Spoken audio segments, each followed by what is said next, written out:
Hey guys, what's up? Welcome back to Dragon Ball Nation. Today I'll be giving you guys my episode 29 review of Dragon Ball Super. This was a really good episode, just like the last one. Not quite as good, but we're continuing the Universe 6 arc, and this episode follows the story of the start of the tournament that we know is coming up in the series, and there's a lot of things to like about this episode. I really like the banter between Vados and Champa. I feel like those characters, even obviously they're gonna have a connection, you know, they're Vados is Champa's attendant, they're gonna have banter, just like Whis and Beerus. I do like the banter between Vados and Champa a little bit more, because Vados likes to make fat jokes. Not outright stating it all the time, but poking fun at him. Trying to force him on a diet. He doesn't take kindly to all of that.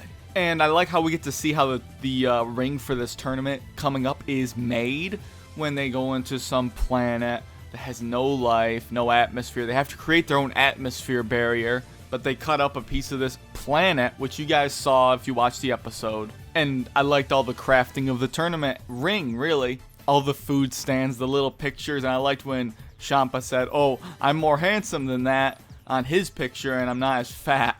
One thing that, it's a nitpick really, but is a little bit strange, is kind of weird that how they had to kind of go to this planet, I think, and take this stuff. Maybe I missed something in the subs. But she's spawning all these objects, Vados says, out of her staff. Obviously, you know, she spawned an entire ring out of her staff. I think that I would feel like she could spawn more objects rather than, you know, wasting the time to go to a planet. Maybe I missed something, though. Or it's just beyond her power, it's possible. Backpedaling just a little bit to the beginning of the episode, what I really did like also is they do hint a little bit at maybe what the fighters from Universe 6 are going to be like. Even though we know what they're like, we don't necessarily know their strengths yet. And we know that, you know, spoilers for the manga chapter, if you haven't seen it, just skip like 15 seconds ahead of the video.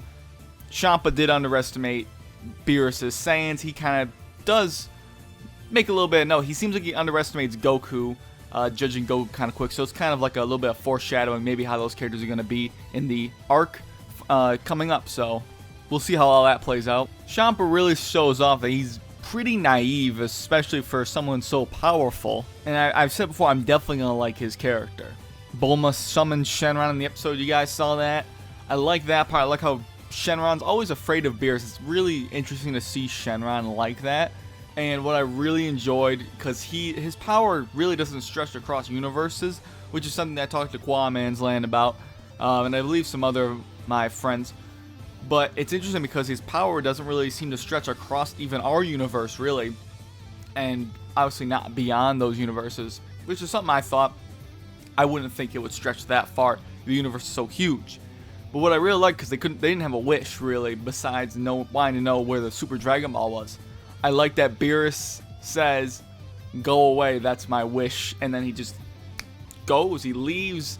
He's just like, and just shoots away. That was just a really funny scene in my mind. So Bulma's, you know, building a Super Dragon radar. And my favorite part of this entire episode has Bulma kind of questioning Beerus' character in a way, because Beerus gives her this really sinister vibe and look. You know, he wants another set of Dragon Balls, essentially, another set of Super Dragon Balls. He hypothesized that there's more in Universe 6. There's another set because they're twin universes. And Bulma gets this evil vibe that he's going to do something. I hope Beerus doesn't go down this road. I want him to stay sort of a good guy, you know, neutral character. I don't want him to go down some road where he's going to need, you know, it's not, what does he need the Dragon Balls for? He can destroy Universe for his own power. He can destroy all of Universe 7, all of Universe 6 if he wants to. What would he need the Super Dragon Balls for? And that's something that puzzled me. And maybe they're doing foreshadowing here. It's a little bit forced foreshadowing. It's not really subtle. And I really hope Beerus doesn't go down this road. I don't know if you guys think he's going to or not. I really don't think it's going to happen. I think they're trying to mess with our minds a little bit here with the story. But we still don't know a lot about Beerus, so who knows what his real intentions are. And finally, as you guys know, we see Tights, Bulma's sister. Finally, we've seen her, obviously, in Jaco the Galactic Patrolman manga, as well as the Dragon Ball Super manga chapters. We see her as an anime character now. Finally, she has a voice to her. So anyone that didn't know about that stuff, that watched Dragon Ball Super, you know, when they were airing it in Japan, or they saw it live or whatever, didn't know about Tights, that was probably a shocker to them, but I think most people know about Tights at this point. So guys, those are my overall thoughts and I guess brief summary of the episode. I'm sure pretty much all of you already watched, so I don't try to dwell on the story points too much. Just my thoughts and opinion on what happened in the episode and the overall quality. Animation looked good.